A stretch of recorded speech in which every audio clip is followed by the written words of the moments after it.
Sabe seguir corretamente os 10 mandamentos?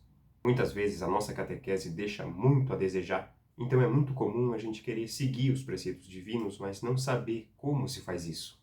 Vocês pediram, então eu estou aqui e eu vou te ensinar tudo o que tu precisa saber para conseguir seguir os 10 mandamentos. Em primeiríssimo lugar, tu só vai conseguir seguir bem os 10 mandamentos e os preceitos divinos se tu entender a seguinte coisa. Existem duas espécies de pecados que nós podemos cometer. A primeira são os pecados contra Deus, que são pecados que tu comete contra o próprio amor divino diretamente. E os mandamentos que proíbem esse tipo de pecado são os primeiros 3. Amar a Deus sobre todas as coisas, não usar o nome de Deus em vão e guardar os domingos e dias santos. Fica até o fim desse vídeo que eu vou explicar detalhadamente cada um deles e te ensinar como tu vai seguir cada um deles. Além desses, existem ainda os pecados contra o próximo, que são os pecados que nós cometemos contra outra pessoa. Mas esses, em específico, são divididos em duas subcategorias, que são os pecados contra a benevolência e os pecados contra a castidade, que são do 4º até o 10º mandamento. Ou seja, honrar pai e mãe, não matar, não pecar contra a castidade, não roubar, não prestar falso testemunho, não desejar a mulher do próximo e não cobiçar as coisas alheias. Nos próximos minutos, eu vou te explicar cada um deles muito detalhadamente e te ensinar como seguir cada um deles da forma correta. E como um extra, por ter assistido esse vídeo até aqui, eu vou ainda te explicar como funcionam os 5 mandamentos da igreja, que, diferente do que muitos pensam, eles também devem ser obedecidos para se alcançar a salvação. Então vamos ao que interessa. Começando com o primeiro mandamento, amar a Deus sobre todas as coisas. Veja bem, existem pecados e pecados. Alguns são leves e outros são graves. No caso dos leves, eles ofendem a Deus, mas não te tiram da graça divina. Enquanto que os pecados graves te condenam ao inferno. No caso específico do primeiro mandamento, tu comete um pecado grave contra o primeiro mandamento quando tu viola o amor divino diretamente. Todo pecado, em essência, é uma violação a esse mandamento, porque tu não está amando Deus sobre todas as coisas. Mas um pecado grave, especificamente contra esse mandamento, tem que tratar só dessa matéria, porque senão qualquer pecado seria uma violação a esse mandamento. Coisas do tipo participar de cultos religiosos de outras religiões, ou negar a verdade revelada por Cristo, usar magia, frequentar cartomante, ler carta, esse tipo de coisa, são exemplos de violações graves ao primeiro mandamento. O pecado da gula, para quem não sabe, também é uma violação ao primeiro mandamento, porque é uma idolatria do ventre. Mas, em geral, fazer outros deuses falsos e adorá-los. Os protestantes adoram nos acusar de adorar santos. Mas não, esse não é o caso. Porque um santo é santo por causa de quê? Justamente porque ele é uma extensão da humanidade de Cristo. E quando a gente reza para um santo, é justamente isso que a gente presta louvor.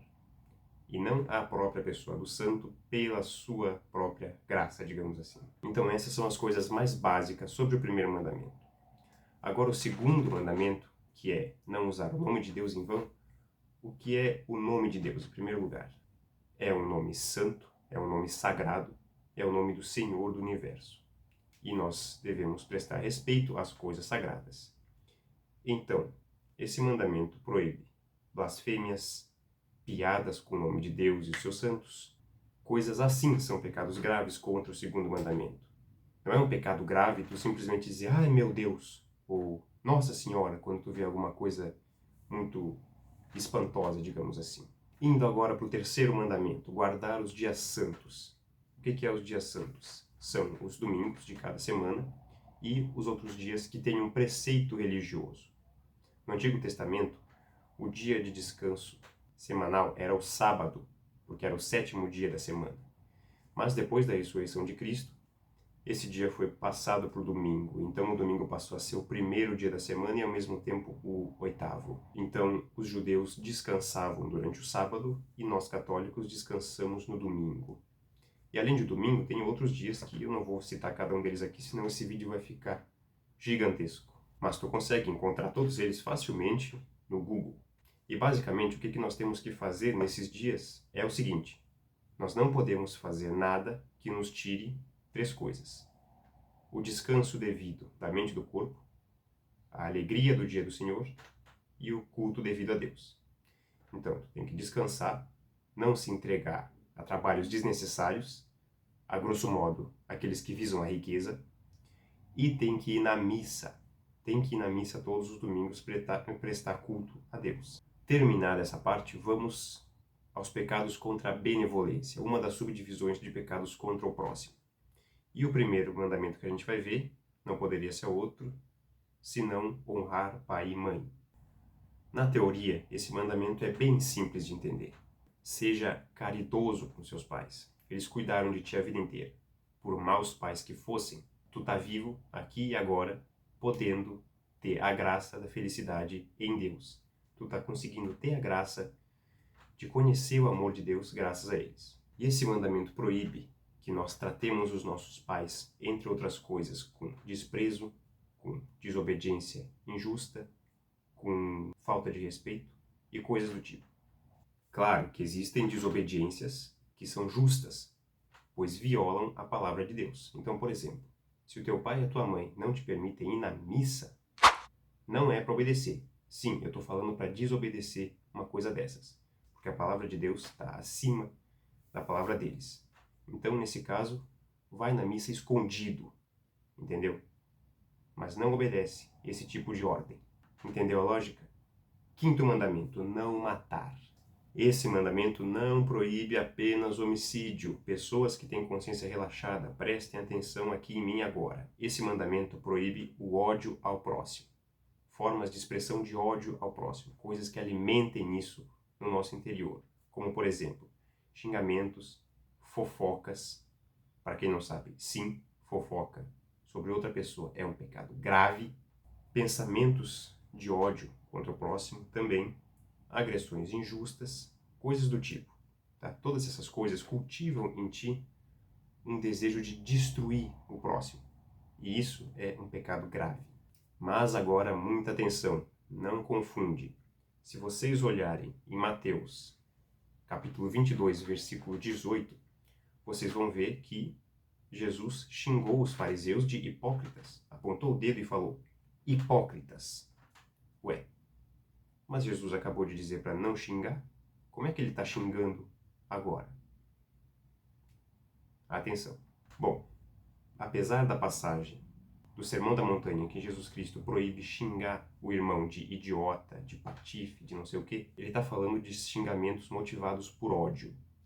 Mas esse hipócritas que ele diz para os fariseus aqui, ele não diz isso porque ele odeia os fariseus, mas justamente para que eles despertem para a realidade.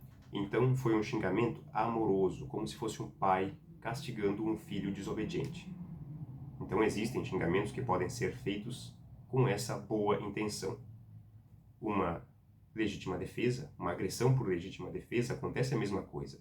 Tu não está agredindo a pessoa porque tu odeia a pessoa, mas simplesmente porque tu não quer que aquela pessoa machuque outra. Deu para entender? Então agora vamos para o sétimo mandamento, o não roubar. O mandamento que proíbe a trapaça. Claro que depende do que tu rouba, tá? Tu roubar um carro não tem a mesma gravidade de tu roubar uma caixa de fósforos.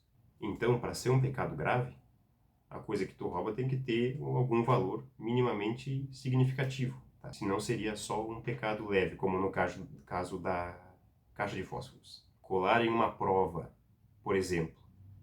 Uma prova em que não é permitida a consulta.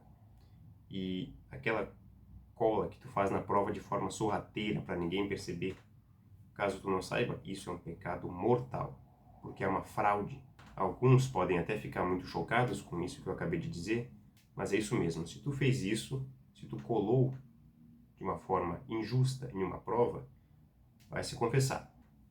Parênteses, se vocês quiserem, comentem aqui embaixo e eu faço um vídeo só sobre os sacramentos. Fecha parênteses, vamos continuar. Agora a gente vai para o oitavo mandamento. Não prestar falso testemunho. E a ideia desse mandamento é exatamente essa. Não mentir. Não cometer calúnias. Não cometer difamações contra outras pessoas. Desse jeito tu fere a honra dessa pessoa e inclusive pode causar um dano gigantesco na vida dela. Então é realmente uma conduta muito abominável aos olhos de Deus quando tu calunia alguém. Jesus Cristo foi caluniado e morto pelos seus algozes. Agora a gente vai pular lá para o 10º mandamento. Não cobiçar as coisas alheias. É um mandamento que proíbe a inveja. O que é inveja?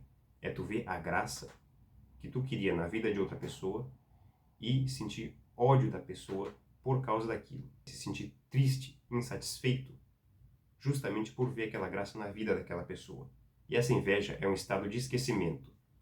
Tu cospe, tu despreza tudo que tu já conquistou, porque o teu irmão tem uma coisa que tu queria e não tem no momento. É um estado de esquecimento. É diferente da admiração, que é quando tu vê alguma coisa que o outro tem e tu admira e tu quer aquilo para ti também e tu vai atrás para buscar aquilo também.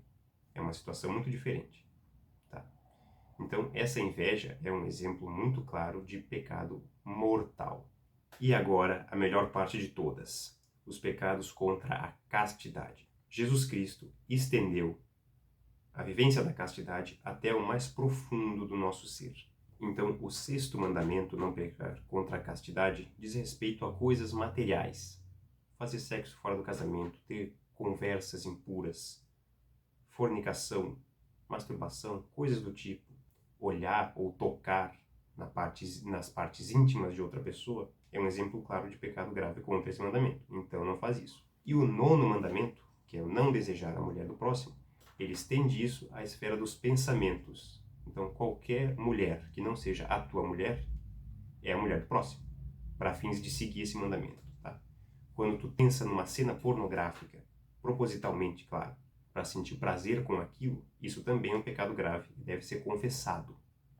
Tu só pode pensar em coisas sexuais na hora do ato com a tua esposa casada devidamente na igreja. Naquele momento é permitido. Fora disso, nops. Foi daí que eu tirei a sigla que eu uso para me orientar, que é o OPA. Olhar, pensamentos e atitudes. Essas coisas, quando são feitas contra a castidade, são pecados graves. E agora, como um presente por tu ter tido a paciência de assistir esse vídeo até aqui, eu vou te explicar agora como seguir direitinho os 5 mandamentos da igreja. Então aqui vai. O primeiro deles é ir na missa todos os domingos. Então seria igual ao terceiro mandamento na prática. Se confessar pelo menos uma vez por ano. Receber a comunhão pelo menos uma vez por ano na época de Páscoa. Na época de Páscoa é obrigatório comungar. Então cuida para ter a confissão em dia justamente nessa época, porque senão tu fica numa situação seguinte. Se eu comungar em pecado, eu cometo um pecado grave, de sacrilégio. Se eu não comungar, por estar em pecado grave, eu cometo outro pecado contra o mandamento da igreja. Então, cuidado especialmente nessa época. Outro mandamento da igreja é pagar o dízimo ao menos uma vez por ano. Não importa a quantidade, quanto for, que seja alguma coisa.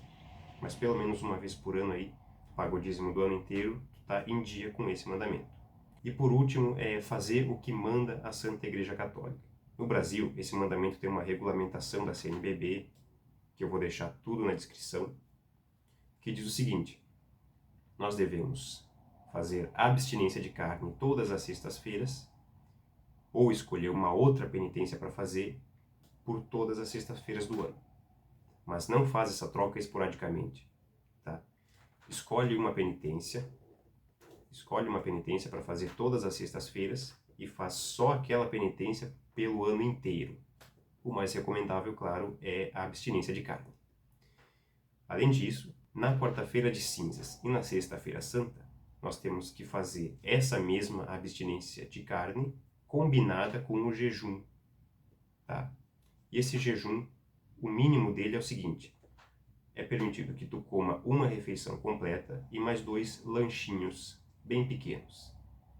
É assim que se segue esse preceito no Brasil. Então, repetindo, todas essas legislações eclesiais eu vou colocar aqui na descrição desse vídeo para te conseguir olhar elas detalhadamente. Se tu seguir direitinho, à risca, todas essas regrinhas que eu expus aqui, com certeza tu vai ficar na graça de Deus. Se por acaso tu violar algum desses preceitos, se confesse a um padre.